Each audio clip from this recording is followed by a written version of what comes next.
नमस्कार। आज आपल्या किचनमध्ये मऊ आणि सुटसुटीत अशी साबुदाण्याची खिचडीची रेसिपी मी तुमच्याशी शेअर करणार आहे। तर चला रेसिपीला सुरुवात करू। साबुदाणा खिचडी बनवण्याची सुरुवात साबुदाणा भिजवण्यापासूनच होते। तर इथे तुम्ही पाहू शकता कसा एक एक दाणा मोकळा झालेला आहे। तर साबुदाणा भिजवताना पहिल्यांदा आपण साबुदाणा 2-3 वेळा पाण्यातून स्वच्छ धुवून घ्यायचा आहे आणि नंतर साबुदाण्याच्याच लगेच आपल्याला पाणी घालायचं आहे। म्हणजे साबुदाण्याच्या वरती नाही, एकदम साबुदाण्याच्या पातळी बरोबरच आपल्याला पाणी घालायचं आहे।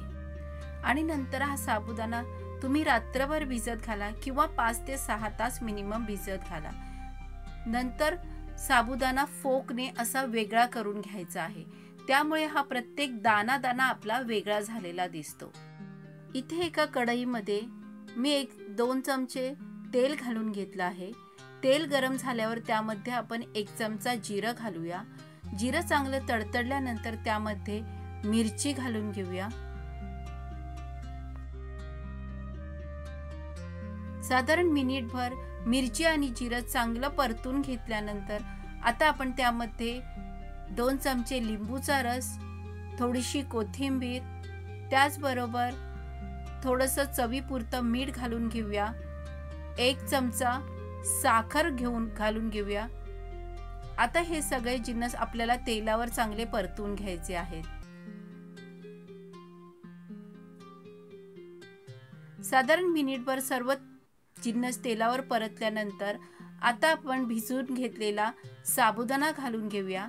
त्याचबरोबर त्यामध्ये भाजलेल्या शेंगदाण्याचं कूट घालून घेऊया। आता हे सर्व जिन्नस एकजीव करून घेऊया।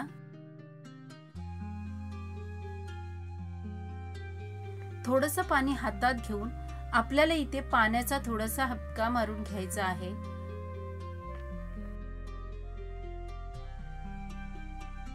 सर्व जिन्नस चांगले एकजीव झाल्यानंतर त्यावर झाकण लावून आता आपल्याला ते 10 मिनिटं चांगले वाफवून घ्यायचे आहेत।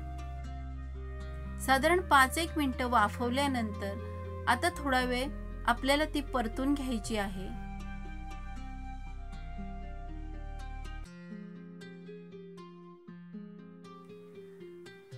साबुदाण्याची खिचडी परतून झाल्यानंतर पुन्हा एकदा त्याच्यावर झाकण ठेवून आपल्याला ती वाफवून घ्यायची आहे। तर इथे तुम्ही पाहू शकता आपली साबुदाण्याची खिचडी शिजत आली आहे। आता आपण त्यामध्ये एक उकडलेला बटाटा कापून घालूया आणि पुन्हा एकदा सर्व जिन्नस चांगले एकजीव करून पुन्हा 5-1 मिनिटं त्याला वाफ देऊन घ्यायची आहे। इथे तुम्ही पाहू शकता आपला साबुदाणा चांगला शिजला आहे। अजून 5-1 मिनिटं आपण त्याला वाफ देऊन घेऊया। साबुदाणा वाफवल्यानंतर प्रत्येक साबुदाणा हा पाणीदार दिसला पाहिजे, म्हणजे आपली खिचडी शिजली अशी समजावी। तर इथे तुम्ही पाहू शकता आपला साबुदाणा चांगला शिजला आहे आणि आपली खिचडी सुद्धा किती मोकळी झाली आहे। आता ती आपण गरमागरम सर्व करूया। तर इथे तुम्ही पाहू शकता आपली खिचडी किती मोकळी झाली। एक एक दाना सुट्टा सुट्टा झालाय, सुटसुटीत आणि मऊ अशी आपली खिचडी तयार झाली आहे। तुम्ही ही रेसिपी नक्की ट्राय करा। कशी झाली हे कमेंट करून नक्की सांगा। आवडली असेल तर लाईक करा, शेअर करा आणि अशाच नवनवीन रेसिपींसाठी कविताची पाकशाळा चॅनलला सबस्क्राईब करा।